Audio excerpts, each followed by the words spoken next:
Hello sports fans, this is Anthony with BBSN, and today just going to do a short vlog, part of a recurring series that I'm going to do regarding boxing, which is of course a huge interest of mine. I guess I kind of consider myself an amateur boxing historian, especially fascinated with the period, the late 19th century, early 20th century. And so this will be kind of a recurring series, as mentioned, about some of the triumphs and tragedies that occurred in the ring, mostly during those times. And the first one I wanted to start with was a vlog about the Arthur Pelkey, Luther McCarty title fight for the quote-unquote white heavyweight championship of the world, which took place on May 24th, 1913. And the reason this fight is notable is not only the tragedy that occurred inside of the ring, but some of the things that affected not only obviously the participant in terms of McCarty, who was deceased, who died in the ring that day, but also Pelkey and how it affected his life, as well as the promoter, Pelkey's manager and former champion, Tommy Burns. And also an interesting piece of this as well is this particular title, which was created in 1913, and Burns was actually one of the driving forces behind that. And it was created in 1913 after a string of failures of the quote-unquote, again, white hopes of the era in defeating Jack Johnson and reclaiming the heavyweight title. The White Hope movement itself really degenerated to the point that there were people, promoters, scouring the American landscape, just looking for big, strong, somewhat athletic men they could turn into fighters. Jess Willard actually kind of fit that bill. He initially hadn't planned to become a fighter, and kind of happened into the craft, and I don't know, and that's another story, of course. I don't know that Willard's heart was ever really even in the fight game. And Luther McCarty, nicknamed Cowboy, was another fighter who was almost recruited. He turned pro at the age of 18, and at the time this fight took place, he was actually, despite being a veteran at the time of 24 recorded fights, was still only 21 years old. Arthur Pelkey, born Andrew Arthur Pelletier, was 28 years old. He was born in Chatham, Ontario, Canada. Ironically enough, also the birthplace of Ferguson Jenkins, who is a cheap plug, one of the current channel projects, the 1969 Fergie Jenkins replay. Pelkey was a good-sized fighter for that time, 6'2", and generally fought in the range of 205 to 210 pounds. He had a record coming into this fight of 20 wins, 6 defeats, and 6 draws. 15 of his wins were by KO. And he really didn't have any marquee wins, however. Really, McCarty was his first, well, not his first marquee fight, but his first opportunity for a marquee win. He previously had lost to both Jess Willard and Jim Coffey, and had actually fought to a draw with Tommy Burns in one of Burns' last fights. And obviously at that point Burns was well past his prime, but he impressed Burns enough that Burns decided to manage and promote his fights. So that's how he became involved with Pelkey. Luther McCarty, he was even bigger, 6'4", and again, as mentioned, 21 years old, and he also was in the 205 to 210, 215 tops range. So both very big men for the time, especially McCarty, and you didn't see a lot of 6'4" people. That was definitely probably considered the equivalent of 6'7", 6'8" today.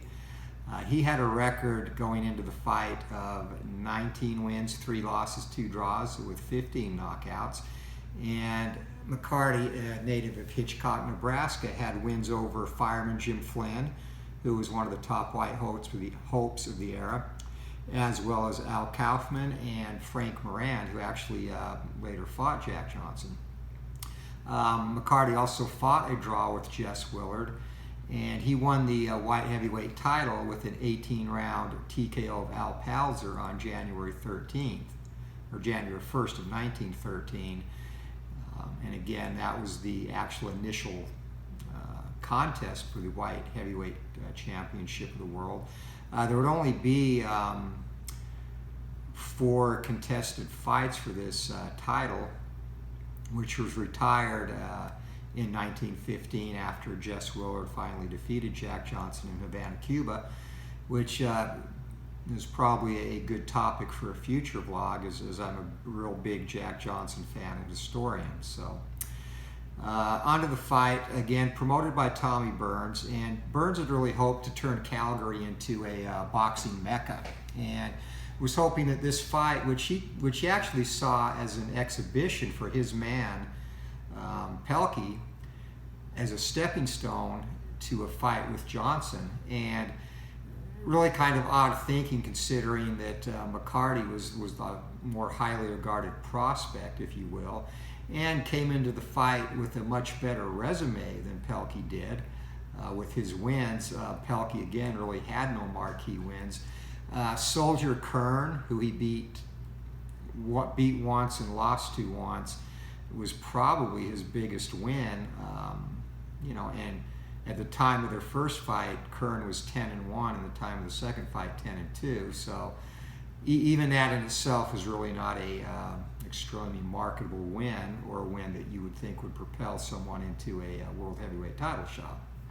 But regardless, Burns was working this at the angle not only to, again, drum up a boxing mecca in Calgary, but also vault his man, who he was confident would defeat McCarty, into a title shot. So the fight itself was over within 2 minutes. There was some basically the initial feeling out process, and really no meaningful blows landed. McCarty went down from what ringsiders described as a glancing blow to the chest area, so not even really a headshot, just kind of came in just below the chin. And there were cries in the audience of fix. Many of the spectators didn't believe that it was a blow that should have caused a knockdown, and technically it wasn't. But McCarty laid there, was counted out, and still laying in the ring 8 minutes later, he was pronounced dead without being removed. His body was then taken from ringside, and there's actually a picture of that you can see on the internet. He was taken ringside and laid down in some straw while folks attended to him, but at that point he was already deceased. So the fight itself was very brief, not violent, not what you would associate with an in-ring boxing tragedy, but the result obviously was very much the same, and created a lot of outcry in the area. And the arena, in fact, the very next day was burned to the ground, and the general cause of that was considered to be arson. Though nobody was ever charged, or it was never officially proven, that was the most likely scenario. 4 days after the fight, professional boxing was actually banned in Alberta, so in that entire Canadian province, and manslaughter charges were filed against both Burns and Pelkey. Prior to that going to trial, a coroner's inquest ruled that the death had been caused by an existing subdural hematoma, basically brain hemorrhage, and it was thought to have been caused by a fall that McCarty took from his horse just 3 or 4 days prior to the fight, which again kind of highlights some of the differences between boxing then and now. In a fight now, say going into their rematch, Golovkin and Canelo, which is ridiculously overpriced at $89 for the pay-per-view, by the way, short rant over, you wouldn't see either of those two out riding a horse 2 days before this fight. They'd be winding down their camp and basically just staying in shape, staying sharp, and not doing anything that would risk even the slightest injury. And again, they're a different time.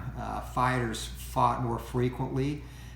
Many of them stayed continuously in training and went on with their normal activities. In this case, McCarty obviously was a Nebraskan farm boy and was doing what he basically did: ride horses, work on the ranch, etc.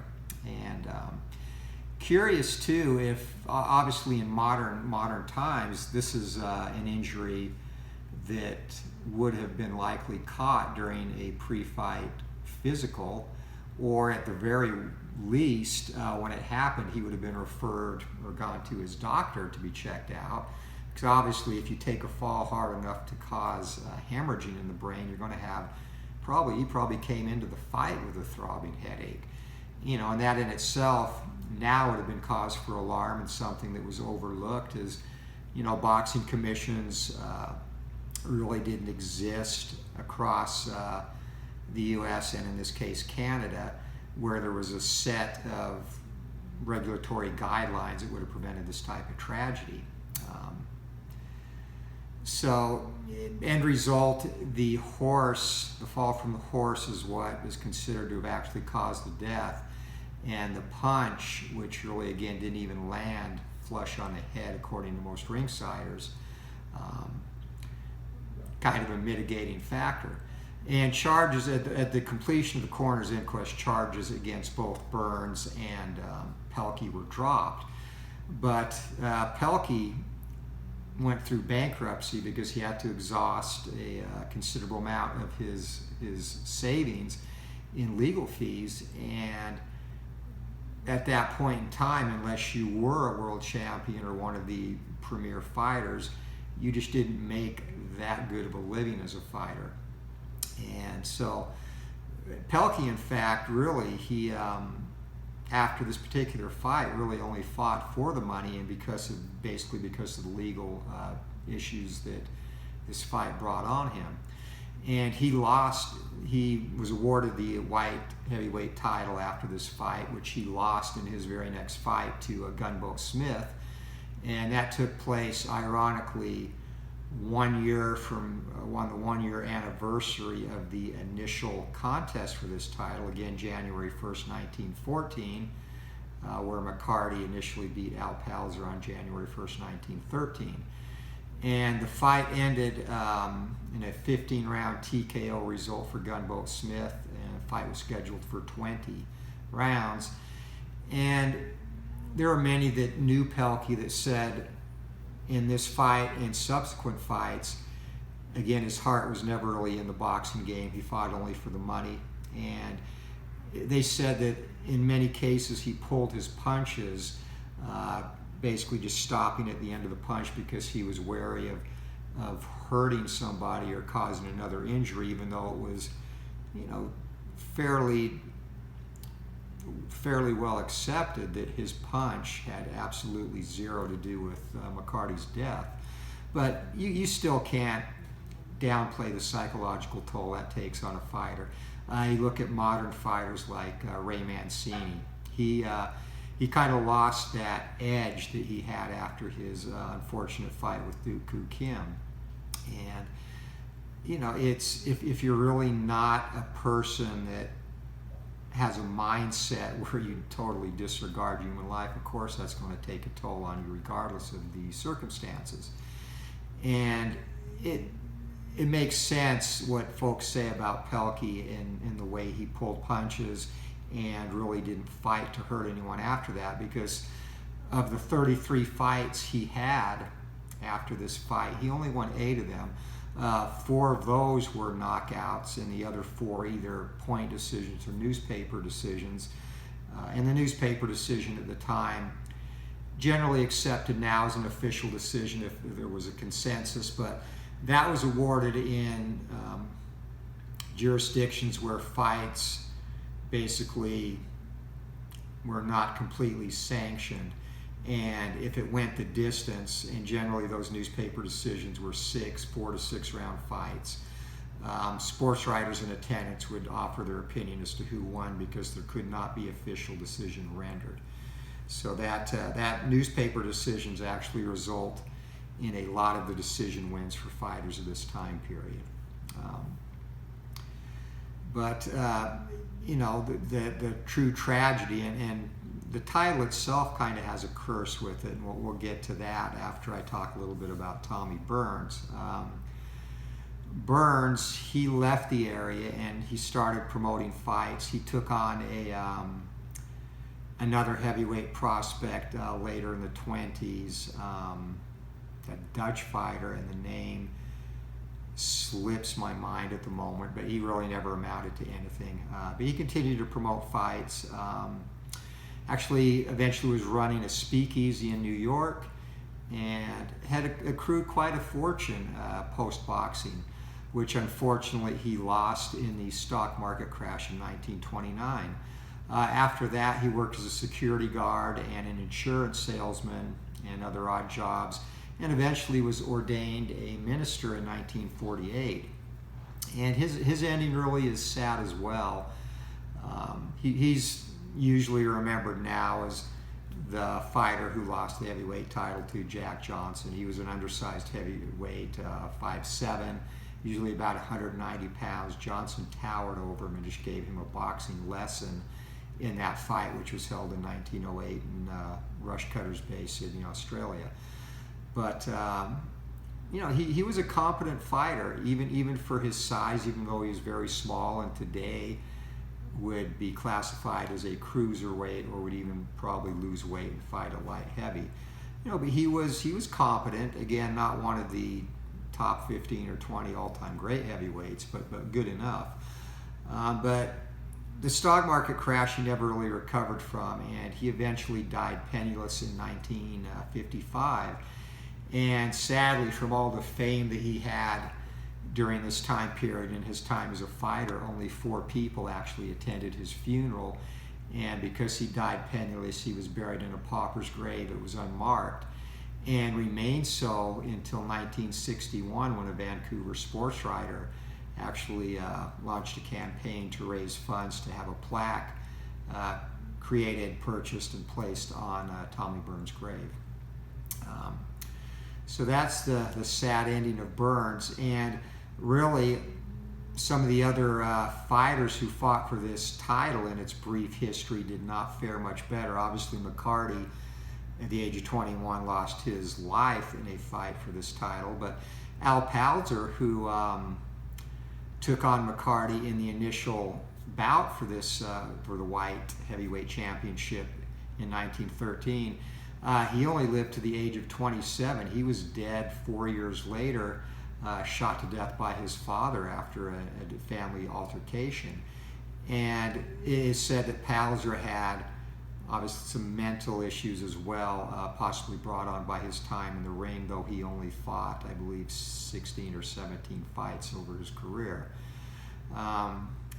Arthur Pelkey, he again went through a period of bankruptcy and then kind of went through the motions in the ring. He eventually retired in 1920, and a year later, 1921, he was also dead of a form of encephalitis, which was referred to at the time as sleeping sickness. So basically died in his sleep. Possibly could have been apnea related as well. But he was only 36 when he passed away. Gunboat Smith, who defeated Pelkey for the title, didn't have any misfortune in terms of an early death. He actually lived until 1974 to the ripe old age of 87. And his career, though, after that fight, he lost the fight to Georges Carpentier 2 fights after he defeated Pelkey by disqualification. And really, his career went downhill beginning after 1916. He went 8-18 in his next 26 fights after that. One of his defeats was to future world champion Jack Dempsey, who dropped him a total of 9 times. And he retired after 4 straight KO losses in 1921 and had a total of 28 losses. So again, a huge slide after he held the title. Georges Carpentier never did defend the title after he beat Smith by DQ. Of course, Carpentier was a renowned champion in the light heavyweight division and eventually challenged Jack Dempsey in 1921 for the heavyweight title. Dempsey overwhelmed the much smaller Carpentier and stopped him, I believe, fourth round KO. It was definitely early, I think, yeah, fourth round KO. But Carpentier went on and still had a successful career after that, and eventually he died in 1975 at the age of 81. But even with the title itself, you could see where 3 of the 4 participants, and actually a fourth if you count Burns, really were beset by misfortune after their involvement in the fight. It, ultimately just a strange coincidence, but I thought it was noteworthy to point that out as well, that was the case. I guess the way that history will remember McCarty is he really was considered a talented fighter. When you look at his resume that was mentioned earlier in the vlog, he did have some quality wins. Would he have beaten Jack Johnson? He certainly measured up well size-wise with Johnson. He was young. I do not think he would have, if he had survived and not been injured previously and won this fight, he most definitely would have gotten the next shot at Jack Johnson. I don't think he was at a level of experience where he could have beaten Johnson right after this fight. If he had waited a couple of years and actually got the fight that Jess Willard later took when he defeated Johnson, I think at that point, with Johnson, an aging fighter who was tired of kind of living in exile, McCarty could have probably defeated him. But again, we'll never know, and really never truly know what Luther McCarty could have been had he lived and gone on. And the last thing I want to point out, you'll see in the picture that accompanies this video, the cover photo. That photo is immediately after the knockout of McCarty by Pelkey, and could very well be the moment of death. It's very possible that McCarty was deceased by the time he hit the canvas or shortly thereafter, due to the brain hemorrhaging. And if the picture you'll see, if you look at it, and witnesses said there's a ray of light that you'll see in the picture, and this picture was snapped shortly after McCarty went down. And witnesses said that ray of light was only present for approximately 10 seconds and just happened to be captured by a photographer. Really one of the more haunting images that you will see in the boxing ring if you really look at it and take it in, knowing that at that precise moment, and the fight itself, and the picture itself that I used for the cover shot, has some writing on it indicating McCarty had been counted out, when in all reality he was actually dead at that point in time. So again, a haunting image, and one that that's what sparked my interest in researching this fight and the participants more, as I saw that image online some while back. And I knew about the fight anyway, just hadn't really gone into depth and researching the combatants and then some of the other people associated with it. Pretty much wraps it up. Again, just a short vlog, and that's what the majority of these will be, 15, maybe 20 minutes or so of just particular fights or events that took place during boxing history. And again, my main period of interest is that period, early 20th century up until, let's say, 20s, 30s, and extending back into the 1890s and maybe slightly before that. There's a lot of boxing history. That time period is just steeped with interesting facts and history about the sweet science. So we'll have periodic vlogs in between our gaming projects on the channel. So hopefully you enjoyed this. And if there's anything you would actually like to hear discussed in one of these, and again, keeping in mind the time period, and I'll go later if you want as well, but there's a lot of good stories there. Again, the Jack Johnson-Willard fight, not necessarily a triumph or a tragedy, but one that maybe bears looking into. Sam Langford, probably one of the greatest fighters to never hold an officially sanctioned world title, and a sad story in itself. I read the life story of Sam Langford a 3 years back, and really truly a sad story of and again, a lot of that relates to the time period, but of some of the things that Langford went through, and also his tenacity and his skill as a fighter. I mean, he was not a big man, and he fought all the way between from welterweight up to heavyweight. Took on all comers, all sizes. So that's another story that maybe is worth looking into. And actually, Langford probably will be one of the future vlogs. But anything at all boxing related you might want to see me do a vlog on or get my thoughts on, please feel free to leave that in the comments. And if you like the video, please hit the like button. And we will be back shortly with another one of our gaming projects, and one I have not done in the longest, Red, White, and Blue Racing, which one of my favorite games. Just usually takes a little bit longer to play out a race in that, so I've been a little time constrained lately with some involvement I have in football and other things going on. But I will make some time to get back on the track, so that will probably be the next project there.